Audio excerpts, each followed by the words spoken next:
Hi hello good morning. ನಾನು ನಿಮ್ಮ ಪ್ರೀತಿಯ ನಿಶಾಂಕ. ಆ್ಯಸ್ ಯೂಶುವಲ್ ನನ್ನ ರೂಟೀನೆಲ್ಲ ಮುಗಿಸ್ಕೊಂಡು ನಮ್ಮ ಡ್ಯಾಡಿ ಕೈಲಿ ಬಸ್ ಸ್ಟಾಪಿಗೆ ಡ್ರಾಪ್ ಹಾಕ್ಸ್ಕೊಂಡೆ. ಬಸ್ ಹತ್ತು ನೋಡಿದ್ರೆ ನಮ್ಮ ಕನ್ನಡ ಕವಿಗಳು ಸಾಹಿತ್ಯಗಾರರು ಭಾವಚಿತ್ರನ ಅಂಟಿಸಿದ್ರು. ಸೊ ಅದು ನೋಡಿದಾಗ ಈಗಿನ ಜನ್ರೇಷನ್ ಮಕ್ಕಳಿಗೆ ಇವರೆಲ್ಲ ಇದ್ದರು ಅನ್ನೋದೊಂದು ಅರಿವಿರುತ್ತೆ.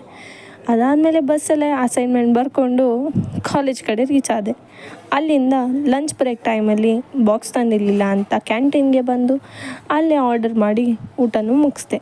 ಅದಾದಮೇಲೆ ಆ್ಯಸ್ ಯೂಶುವಲ್ ಕ್ಲಾಸನ್ನು ಅಟೆಂಡ್ ಮಾಡಿ ಮನೆ ಕಡೆ ಹೊರಟೆ. ಸ್ವಲ್ಪ ಫೋನ್ ಮಾಡೋಣ, ಏನೂ ಇಲ್ಲ, ಮಗಳ ಮೇಲೆ ಕನ್ಸನೇ ಇಲ್ಲ ಅಲ್ವಾ? ಇಷ್ಟೊತ್ತಾಗೈತೆ, ಎಲ್ಲವಳು ಏನೋ ಒಂದು ಫೋನು, ಎಲ್ಲಿದ್ದೀಯೇ, ಒಂದೇ ಸತಿ ಫೋನು, ಹಾಗೆ ಬಿದ್ದೋಗ್ಬಿಡ್ಬೇಕು. ಅಳ್ಸ್ಕೊಂಡು ತಂದಿದ್ದಾರೆ, ಎಲ್ಲ ಹೋಗ್ತೀನಿ ಅಂದ್ಬಿಟ್ಟು ನಾನು 3 ಮುಗಿಸ್ತು. 3 ಪೀಸ್ ಅಷ್ಟೇ ಎಲ್ಲ ಕಟ್ಕೊಂಡು ನನಗೆ 3 ಪೀಸ್. ಅಪ್ಪ ಆಫೀಸಿಂದ ಬೇಗ ಬಂದಿದ್ರು ಅಂತ ಬೇಲ್ಪುರಿನ ಮಾಡ್ಕೊಟ್ಟಿದ್ದ ಬೇಲ್ಪುರಿನ ನಾನು ತಿಂದು, ಅದಾದಮೇಲೆ ಸ್ವಲ್ಪ ಖಾರ ಮಾಡಿಬಿಟ್ಟಿದ್ರಲ್ಲ ಅಂತ ತಂದಿದ್ದು ಸೋಪಾ ಪುಡಿನ ಓಪನ್ ಮಾಡ್ತಾಯಿದ್ದು. ಆ ಸೋಪಾ ಪುಡಿನೂ ತಿಂದು ಊಟ ಮಾಡಿ ಮಲ್ಕೊಂಡೆ. ಮತ್ತೆ ಸಿಗುವ ನಾಳೆ, ಬಾಯ್.